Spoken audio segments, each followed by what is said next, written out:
देखिए क्या था, रिएक्शन विथ हाइड्रोजन मैंने स्टार्ट किया था जस्ट, और रिएक्शन विथ हाइड्रोजन में मैंने यहां तक आप लोगों को बता दिया था कि पोटेशियम अगर आयोडीन से रिएक्शन करता है तो ये पोटेशियम आयोडाइड बनाता है। रिएक्शन को बैलेंस करने के लिए मुझे 2 से मल्टीप्लाई करना पड़ेगा, एंड फिर फर्दर ये पोटेशियम जो होता है आयोडीन से रिएक्शन करके ये KI3 बना लेता है। और I3 का जो स्ट्रक्चर था, ज्योमेट्री था, ये सब मैंने आप लोग को डिस्कशन करके बता दिया था। इसका हाइब्रिडाइजेशन कितना क्या होता था, हाइब्रिडाइजेशन sp3d होता था। ज्योमेट्री क्या होता था, ज्योमेट्री ट्राई गोनल बाइपिरामिडल,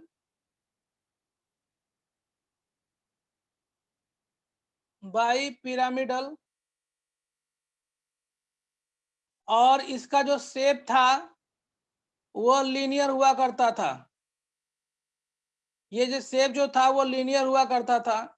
ये सारी बातें हमने आप लोगों को बताया था। इवन ये भी बताया था कि इसके म्यू की वैल्यू 0 होती है। यहां तक हो गया था। ओके, अब एक और रिएक्शन जो है वो हम लोग देखेंगे, बेरिलियम का फ्लोराइड बनाने का तरीका। अभी तक देखिए हम जो है वो एल्कली मेटल का जो है वो प्रिपरेशन सीख रहे थे। बेरिलियम का फ्लोराइड रिएक्टिविटी के बिहाफ पे फ्लोरीन जो होता है वो हाईली रिएक्टिव होता है।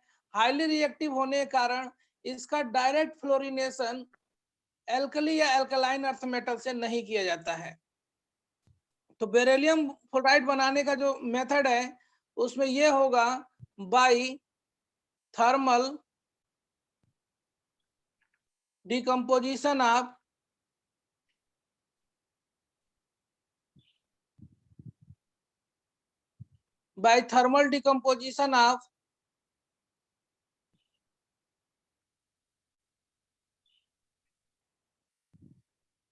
Ammonium beryllium tetrafluoride. इसको हम लोग हीट कर देते हैं हाई टेम्परेचर पे, तो ये बन जाता है बेरिलियम फ्लोराइड और अमोनियम फ्लोराइड बन जाता है। ये रिएक्शन को बैलेंस करने के लिए यहाँ पे 2 से मल्टीप्लाई करना पड़ेगा। तो ये वाला, अगर हमें बेरिलियम फ्लोराइड बनाना है तो डायरेक्ट फ्लोरिनेशन अवॉइड किया जाता है, क्योंकि बेरिलियम की रिएक्टिविटी ज्यादा होती है। बेरिलियम की रिएक्टिविटी ज्यादा होने के कारण डायरेक्ट फ्लोरिनेशन अवॉइड किया जाता है, और अमोनियम बेरिलियम टेट्राफ्लोराइड को हीट करके बनाया जाता है। अब हम लोग बात करते हैं बेरिलियम डाइक्लोराइड का।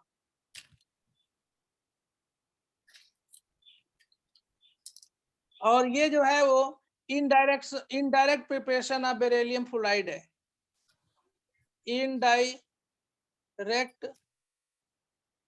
Preparation of beryllium fluoride. आइए देखते हैं एक और, beryllium dichloride. Beryllium dichloride can be prepared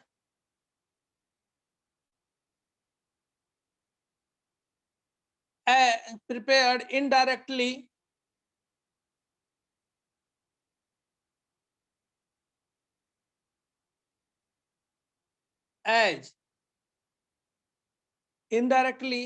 as कैसे बनाया जाता है, तो बेरिलियम के ऑक्साइड को कार्बन के प्रेजेंस में रिएक्शन कराते हैं क्लोरीन से, लगभग 600 डिग्री सेंटीग्रेड से 800 केल्विन टेम्परेचर पे, 600 केल्विन टेम्परेचर से 800 डिग्री सेंटीग्रेड, 800 केल्विन टेम्परेचर पे। तो ये बन जाता है बेरिलियम डाइक्लोराइड और कार्बन मोनोऑक्साइड बनता है।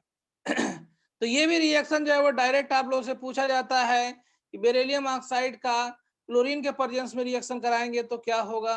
तो देखिए होता क्या है कि पहले beryllium carbon beryllium oxide carbon के साथ जो होता है वो रिड्यूस हो जाता है एंड फिर क्लोरीन इसके ऊपर कंबाइन हो जाता है। इस तरीके से ये बन जाता है। अब ये बेरिलियम क्लोराइड जो बना है वह कैसा होता है, इसका स्ट्रक्चर कैसा होता है, यही हम लोग पढ़ने वाले हैं। मैंने वैसे आप लोग को ये सारी बातें बता दिया था। बेरिलियम क्लोराइड अगर हम लोग इसका गैसियस फेज में देखेंगे, गैस फेज,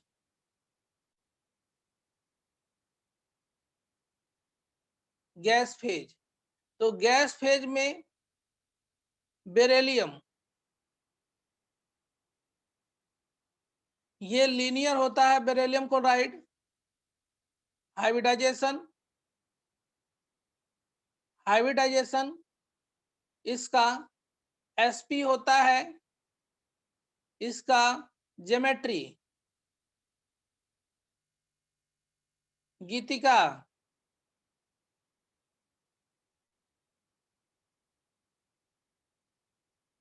हाँ लीनियर और शेप भी सर। लीनियर होता है। हाँ, ये गैसियस फेज में मोनोमर फॉर्म में पाया जाता है। एग्जिस्ट एज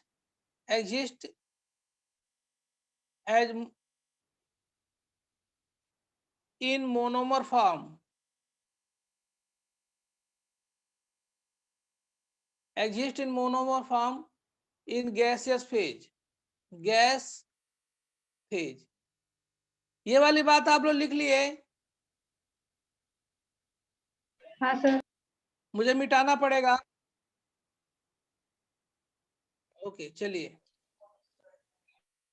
लिख लिए थे ना सभी लोग? सर लिख लिए थे हाँ ना? सर। हाँ बोलो, सर ये ज्योमेट्री बोलो के दीपमाला। नीचे क्या लिखा था आपने? मोनो सर ये ज्योमेट्री लीनियर, और उसके बाद के लाइन में क्या लिखा है आपने? First word monomer form gas exist phase. In ओ इन गैस ओ फेज, एग्जिस्ट है ये मोनोमर लिखा है फॉर्म गैस फेज। इन। हाँ सर।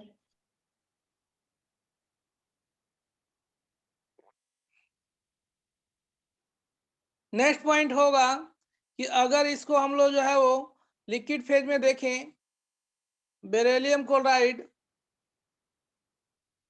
लिक्विड फेज, वैसे ये सब चीजें एक बार हाइब्रिडाइजेशन पढ़ाते समय मैं बता चुका हूं।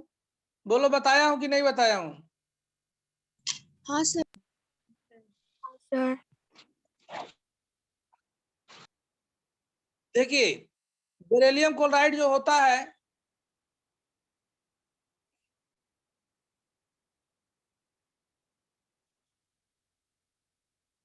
बेरिलियम क्लोराइड जब लिक्विड फेज में आता है तो काफी क्लोज, गैस के मॉलिक्यूल काफी क्लोज आते हैं एंड क्लोज आने के कारण बेरिलियम के पास क्या होता है? वैकेंट ऑर्बिटल होता है। आप लोग जानते हो वैकेंट ऑर्बिटल होता है, और ये क्लोरीन है। तो बेरिलियम अपना लोन पे इलेक्ट्रॉन जो है इसके वैकेंट ऑर्बिटल में कोऑर्डिनेट कर देता है, और ये भी जो है अपना लोन पे इलेक्ट्रॉन डोनेट कर देता है। इस तरीके से दो जो है वो मिलके डाइमर का फॉर्मेशन कर देते हैं। ये डाइमर के फॉर्म में एग्जिस्ट करता है। किस फॉर्म में एग्जिस्ट करता है? डाइमर।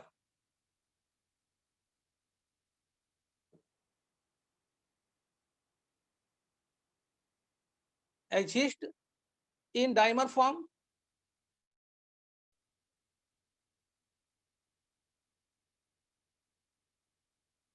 Dimer form. अगर हाइब्रिडाइजेशन पूछे तो क्या बताओगे? हाइब्रिडाइजेशन पूछे तो क्या बताओगे? sp2 sp2 sp2 हो जाएगा। और ये जो है वो अभी प्लेनर नहीं होगा, ये बल्कि नॉन प्लेनर होता है। ये नॉन प्लेनर होता है।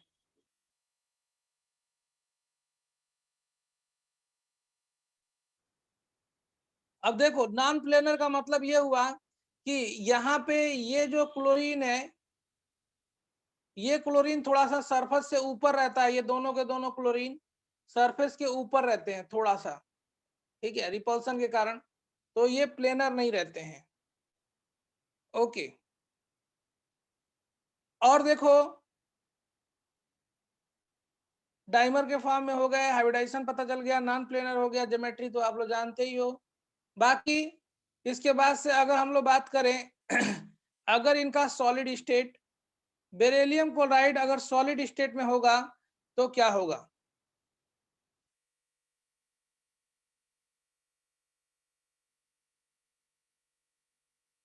सॉलिड फेज में ये कैसे पाया जाता है? तो ये पॉलीमेरिक फॉर्म में पाया जाता है, और ये लगभग at room temperature, at room temperature, solid phase में ये रूम टेम्परेचर पे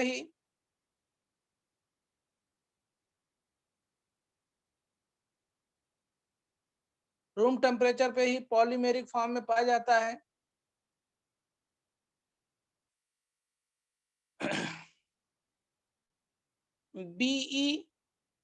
BeCl2 के बहुत सारे मॉलिक्यूल आपस में कंबाइन रहते हैं, N मॉलिक्यूल, ये पॉलीमेरिक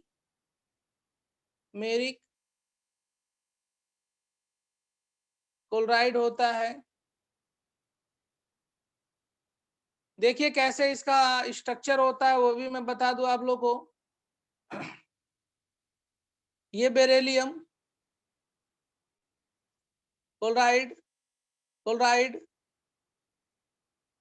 बेरिलियम क्लोराइड,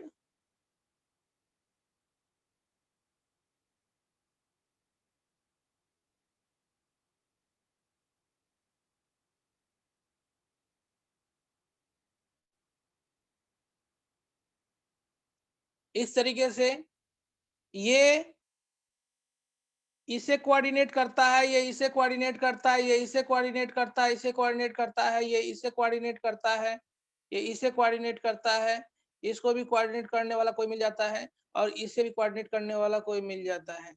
इस तरीके से होता क्या है कि ये एक तरीके से पॉलीमेरिक फॉर्म में एग्जिस्ट किया।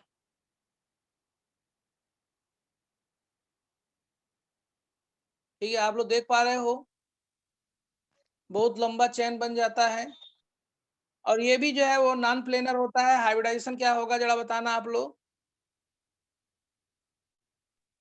sp3 sp3 होगा। हाइब्रिडाइजेशन इसका जो होता है वो sp3 होता है। ओके, समझ में आया सबको? हाँ हाँ सर। चलिए, इसके बाद से मैं इसको मिटा दे रहा हूं।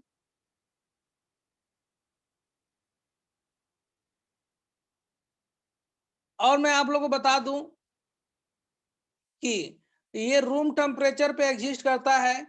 बेरिलियम क्लोराइड जो होगा वो पॉलीमेरिक फॉर्म में रूम टेम्परेचर पे ही एग्जिस्ट करता है, सॉलिड फॉर्म में एग्जिस्ट करता है।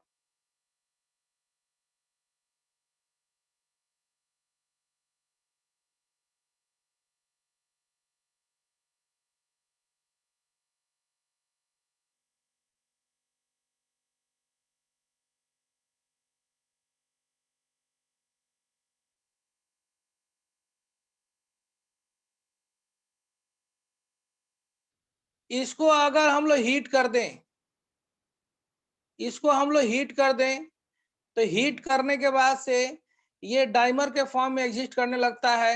इस तरीके से बेरिलियम और ये क्लोरीन,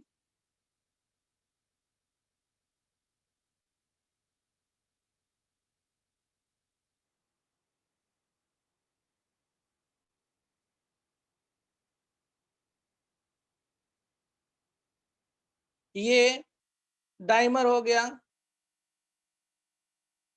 के फॉर्म में एग्जिस्ट करता है। ये पॉलीमर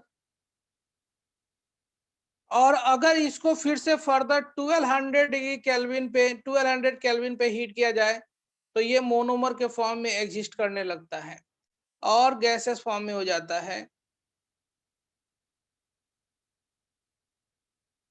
ठीक है,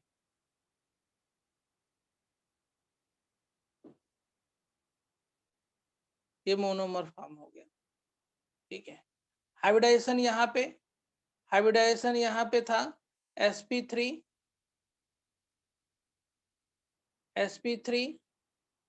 sp2 sp। तो ये तो रहा बेरिलियम क्लोराइड का खेल जहां से क्वेश्चन पूछा जाता है। और अभी तक हम लोग जो है वो एल्कली या एल्कलाइन अर्थ मेटल का देख रहे थे क्या?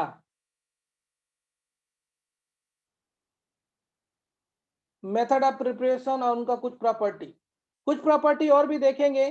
मेल्टिंग पॉइंट की बात करेंगे हम लोग, हेडिंग लिखेंगे मेल्टिंग पॉइंट। और कुछ और भी बातें।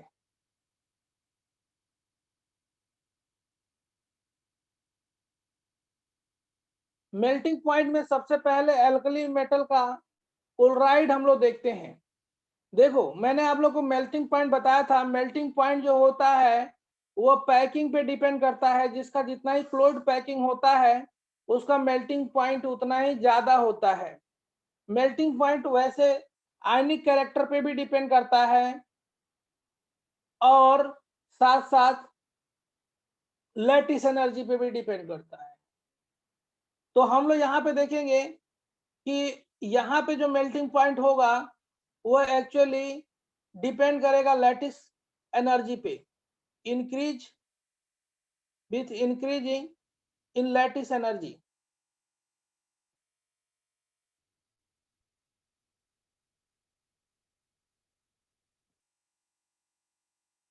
लैटिस एनर्जी अगर इंक्रीज करेगा तो मेल्टिंग पॉइंट जो होगा वो इंक्रीज करेगा, मतलब करना चाहिए।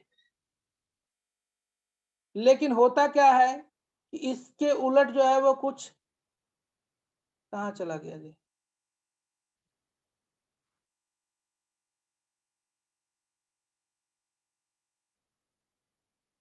इस बिहाफ पे देखो लैटिस एनर्जी किसका सबसे ज्यादा होगा और किसका कम होगा। लैटिस एनर्जी लिथियम क्लोराइड का सबसे ज्यादा होगा, फिर सोडियम क्लोराइड का होगा, फिर जो होगा वो पोटेशियम क्लोराइड का होगा, फिर रुबिडियम क्लोराइड का और फिर से सीजियम क्लोराइड का। तो ये अगर लैटिस एनर्जी का ऑर्डर है तो मेल्टिंग पॉइंट का ऑर्डर भी यही होना चाहिए। लेकिन ये ऑर्डर जो है वो गलत है। ये ऑर्डर गलत है। एक्चुअली एक्सपेरिमेंटली ये देखा गया है। मैंने आप लोगों को बताया था कि मेल्टिंग पॉइंट कई बातों पे डिपेंड करता है, पैकिंग पे, लैटिस एनर्जी पे, आयनिक कैरेक्टर पे। तो आयनिक कैरेक्टर इधर से इधर जाने पे, आयनिक कैरेक्टर इधर से इधर जाने पे बढ़ रहा है, लेकिन इनका लैटिस एनर्जी घट रहा है। तो दोनों एक दूसरे को अपोज कर रहे हैं, इसलिए हमें एक्सपेरिमेंटल ऑर्डर देखना पड़ेगा। एक्सपेरिमेंटल ऑर्डर इनका क्या होता है वो देखिए। सबसे ज्यादा सोडियम क्लोराइड का होता है, फिर से लिथियम क्लोराइड का उससे कम हो जाता है। अब यहाँ पे डोमिनेट करने लगता है, यहाँ पे डोमिनेट करने लगता है आयनिक कैरेक्टर। यहाँ पे आयनिक कैरेक्टर डोमिनेट करता है और यहाँ से लेके बाकी यहाँ से यहाँ तक लैटिस एनर्जी डोमिनेट करती है। तो आयनिक कैरेक्टर सोडियम क्लोराइड का ज्यादा है, इसलिए सोडियम क्लोराइड का जो होगा वो मेल्टिंग पॉइंट ज्यादा होगा। ठीक है, फिर से किसका होगा? लिथियम क्लोराइड का। अब यहाँ से लैटिस एनर्जी डोमिनेट करती है तो उससे कम हो जाएगा पोटेशियम क्लोराइड का, उससे भी कम हो जाएगा रुबिडियम क्लोराइड का, उससे भी कम हो जाएगा सीजियम क्लोराइड का। ठीक है, ये इसका एक्सपेरिमेंटल ऑर्डर है। अगर आप लोग को याद करना है तो इस तरीके से याद कर सकते हो। कैसे? तो ये मेल्टिंग पॉइंट है, मेल्टिंग पॉइंट इधर की तरफ है, ठीक है। और यहाँ पे मैं बता दूं लिथियम क्लोराइड हो गया, इससे ज्यादा होगा सोडियम क्लोराइड का एंड फिर से लिनियरली घटने लगता है सोडियम क्लोराइड, फिर से लिथियम क्लोराइड, फिर से potassium chloride, rubidium chloride and caesium chloride, ठीक है। ये होगा।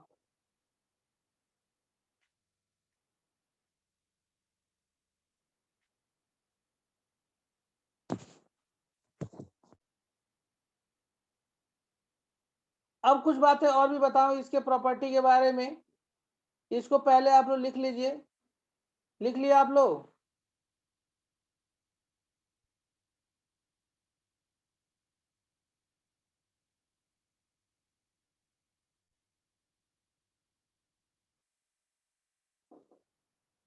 लिथियम के रिस्पेक्ट में बता दूं कि लिथियम जो होता है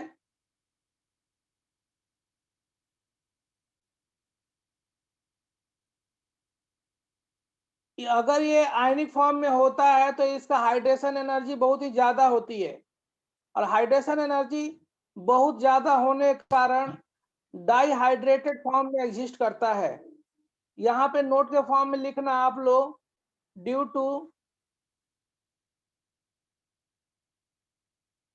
टू दिखाई दे रहा है? हाँ जी सर। सर। हाँ सर। ओके, कहाँ चला गया ये?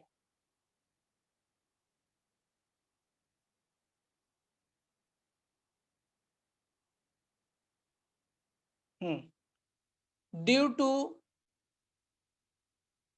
हाई हाइड्रेशन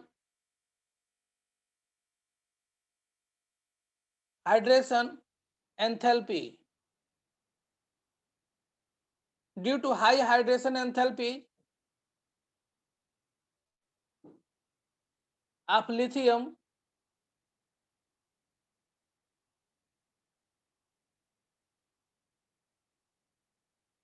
इट फॉर्म मतलब lithium chloride form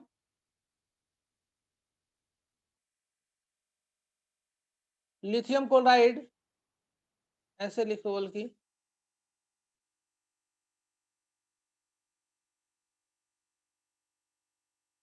lithium chloride, मैं ऐसे लिख दे रहा हूं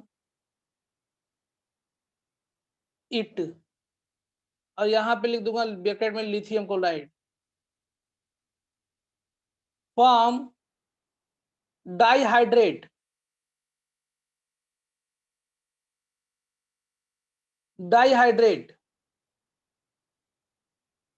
ये डाइहाइड्रेट बनाता है। इसका मतलब ये हुआ कि that is lithium chloride is hygroscopic in nature,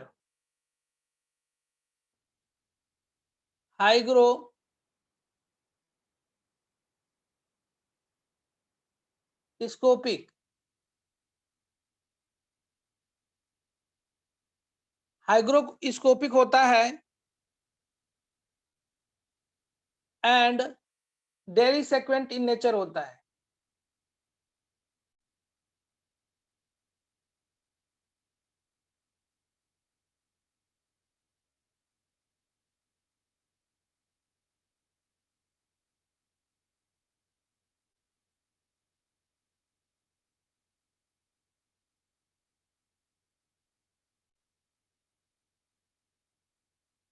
डेलिसेक्वेंट का मतलब होगा कि ये वाटर से एफिनिटी रखता है, वाटर के साथ कंबाइन हो जाता है।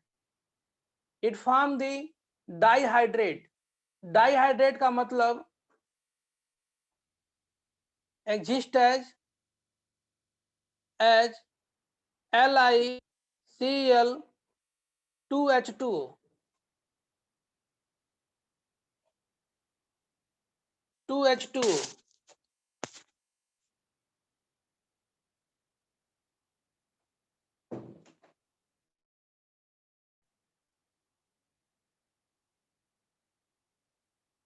ठीक है।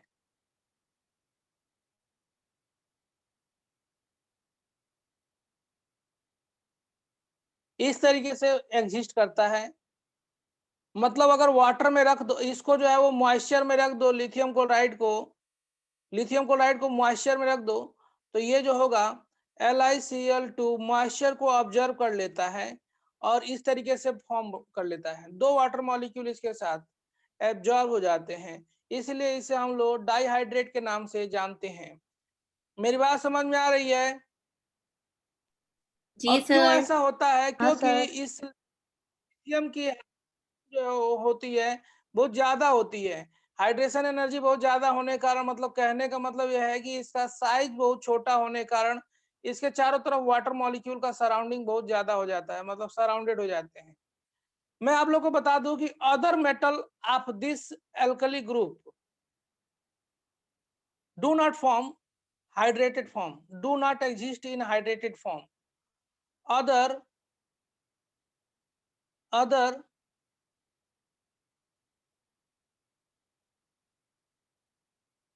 alkali metal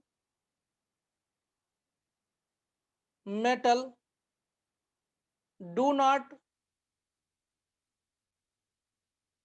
form hydrate.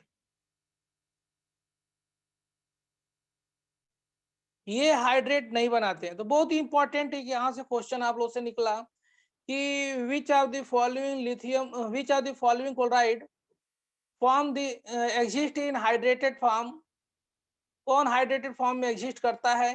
तो केवल लिथियम जो होता है वो हाइड्रेटेड फॉर्म में एग्जिस्ट करता है। टाइम रनिंग आउट हो जाएगा तो एक बार ज्वाइन करना आप लोग, ठीक है।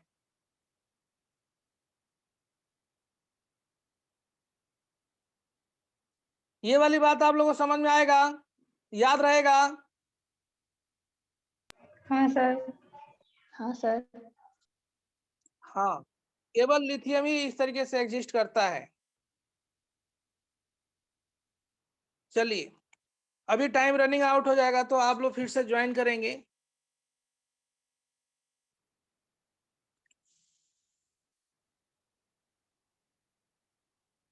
तब तक मैं इसको मिटा दे रहा हूं।